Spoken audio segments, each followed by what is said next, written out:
Dis voilà, je te fais ce petit vocal parce que j'aurais souhaité que l'on se voit pour que je te parle de l'évolution du projet.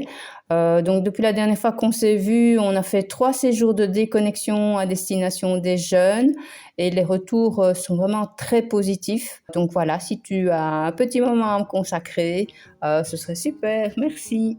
L'audio que vous venez d'entendre, c'est celui de Nadine, fondatrice de Omaki. Il y a 2 ans, quand Nadine m'a parlé de son projet, ça m'a vraiment touché. Ma petite sœur venait de traverser une période assez difficile et un projet comme Omaki l'aurait vraiment aidé. Alors depuis 2 ans, je sors ma caméra pour aller filmer les moments importants de l'ASBL. Et si on fait une vidéo aujourd'hui, c'est parce qu'Omaki se trouve à un moment décisif. Sans nouveau financement, l'ASBL serait en difficulté. Alors pour vous montrer pourquoi l'ASBL est essentielle, on a été rencontrer 3 personnes qui croient au projet. On a interviewé Dr Deroubet, un pédopsychiatre au sein du groupe Isocel, Guillaume, un jeune ayant participé à un des séjours, et Anouk, la maman de Yago, un jeune qui a aussi participé à un des séjours. Bref, j'ai assez parlé, je vous laisse avec eux. Pouvez-vous présenter votre fils en quelques mots? Donc Yago, bientôt 17 ans. Donc Yago, la problématique, c'est le décrochage scolaire qui a vraiment commencé après le premier confinement. Ben, ce qu'on a vu au Covid-19, c'est qu'on sentait que lors de toutes ces mesures qui ont été prises, allaient avoir des répercussions. Ce qu'on a proposé, c'était alors d'augmenter les possibilités de consultation individuelle pour ces jeunes.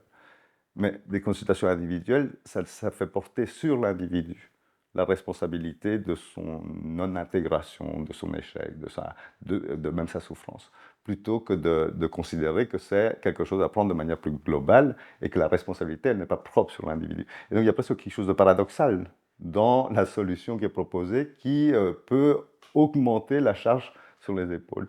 Et notamment pour ces jeunes qui peuvent être en difficulté, notamment relationnelle, interactionnelle, bah, les amener seuls à réfléchir sur eux-mêmes, c'est pas ça qui va leur permettre de vivre. Parce on peut s'imaginer comment est-ce qu'on va entrer en interaction, comment est-ce qu'on va... Ben, non.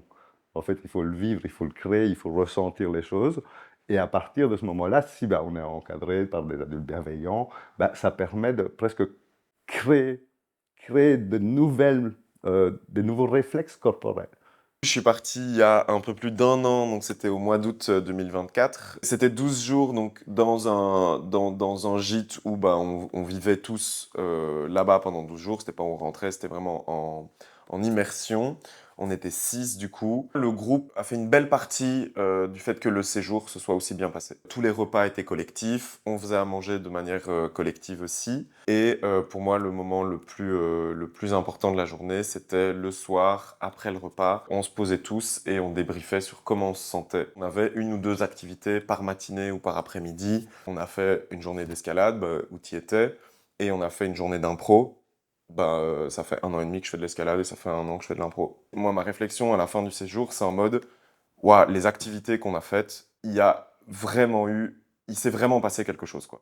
Alors, je pense que ce qui lui a fait du bien, bah, c'est de se rendre compte qu'on peut apprendre des autres, que la vie en groupe, finalement, en collectivité, et cetera, bah, on a des choses à apporter aux autres, mais on a aussi des choses à retirer des autres. De sentir aussi qu'on s'intéressait aux choses qui l'intéressent, donc le jeu ou les belles voitures ou ce genre de choses. Voilà, sentir qu'on lui donne de l'importance, et cetera. Je pense que ça, c'est des choses qui lui ont fait du bien. Et puis peut-être de se rendre compte aussi qu'il y avait des jeunes qui étaient plus âgés, qui étaient encore dans une problématique un peu similaire à la sienne, et se dire bah, finalement, je ne suis pas tout seul à vivre ça, quoi.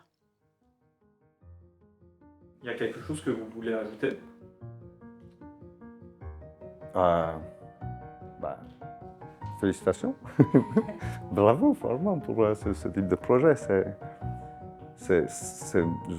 Quand je vois en tout cas la réaction, ne serait-ce que de ce jeune-là, et de comment ça lui a donné l'envie et la curiosité de se remettre dans des expériences qu'il n'avait jamais vécues, au lieu d'être dans quelque chose d'un peu reclus, où, bah oui, je connais, mais en fait, je vis un peu au ralenti, en hibernation. Et donc ça, c'est beau à voir.